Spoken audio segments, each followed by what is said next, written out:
हदीस पाक में आता है जो ये 5 काम जुम्मे वाले दिन कर ले तो उसकी जन्नत वाजिब हो जाती है। उस वाह देखिए ना, जन्नत वाजिब हो जाने वाला अमल है तो ज़िंदगी में कभी एक बार तो करें।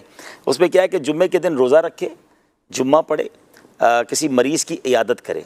ये 3 काम तो हम कर सकते हैं। कल रोज़ा सबने रखा होगा, जुम्मा पढ़ेंगे, मरीज़ ख़ानदान में कोई ना कोई मिल जाता है, हो सकता है मस्जिद में मिल जाए। 2 काम है, निकाह में शिरकत करे और जनाजे में शिरकत करे। इसके साथ एक छोटा सा मैं शायद चेहरों पे मुस्कुराहट भी आएगी और बंदा चाहे तो नेकी कैसे हो जाती है। अच्छा, मुझे चूंकि कल ये 4 काम मुयस्सर है, निकाह मैंने पढ़ाना है मदीना में, तो अब मैं सिर्फ अब अल्लाह खैर करे जनाजा मिल जाएगा तो।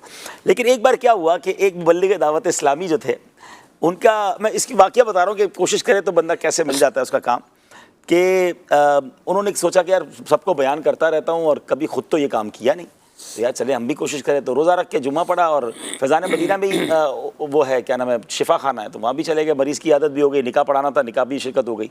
अब उन्होंने कई दोस्तों को मैसेज किया कि यार कहीं से कोई जनाजे की इतला हो तो मुझे बताएं। वैसे नॉर्मली मैसेज आ रहे होते हैं।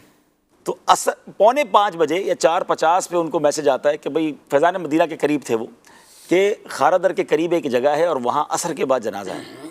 उन्होंने कहा चलो मैं पहुँचता हूँ। ये वहाँ पहुँचे, वो गलियों के अंदर मस्जिद, वहाँ जब पहुँचे तो अब चूँकि वो मदनी चैनल के मुबल्लिग भी थे तो इलाके वाले हैरान कि ये भाई यहाँ कहाँ से आ गया। अच्छा, वो पहुँचे तो नमाज असर ख़त्म हो चुकी थी, जनाजा बाहर रखा था। जब मस्जिद वाले बाहर आ रहे थे तो उन्होंने कहा चलो मैं जनाजा पढ़ लूँ, नमाज असर बाद में पढ़ लूँगा।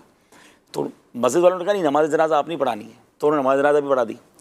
अब जो मैं बात बताना चाह रहा हूँ कि नीयत अच्छी थी अल्हम्दुलिल्लाह माशाअल्लाह। तो हुआ क्या, जब जनाजे से फारिग हुए ना तो एक नौजवान उस मुबल्लिग दावत इस्लामी के पास आकर कहता कि आप इस इलाके में यहाँ जनाजा पढ़ने कैसे आ गए?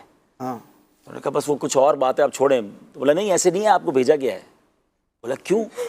कह रहा है ये मेरी नानी का या पता नहीं फूफी का बताइए, उनका जनाजा था और ये दिन में 15-16 घंटे मदनी चैनल देखती थी और इनकी ये वसीयत थी कि मेरा जनाजा मदनी चैनल वाले पढ़ाएंगे। अल्लाह ये आप कैसे आए हैं, कहाँ से आए हैं? तो वो मुबल्लिग भी हैरान, वो भी हैरान।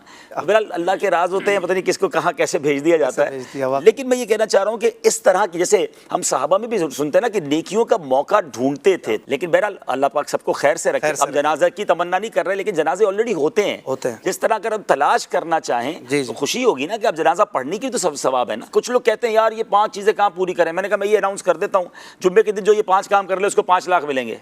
अब देखिए कैसे पूरे नहीं होते, कल रात से बैठ जाएंगे यार, कहाँ मरीज मिलेगा, कहाँ निकाह मिलेगा, ढूंढ के रहें। मस्जिदों में ऐलान शुरू हो जाएंगे कि भाई कहाँ निकाह बता दें, अगर जैसी कोई जनाजे का ऐलान हो। तो जब 5 लाख रुपए मिले और 5 काम करने के लिए आप तैयार हो जाते हो तो ये तो नबी पाक का फरमान है कि जन्नत वाजिब हो जाती है। सुभान अल्लाह, वाजिब हो जाती है। और जुम्मा वो भी रमजान का। सुभान अल्लाह, कोशिश करनी चाहिए इस तरह।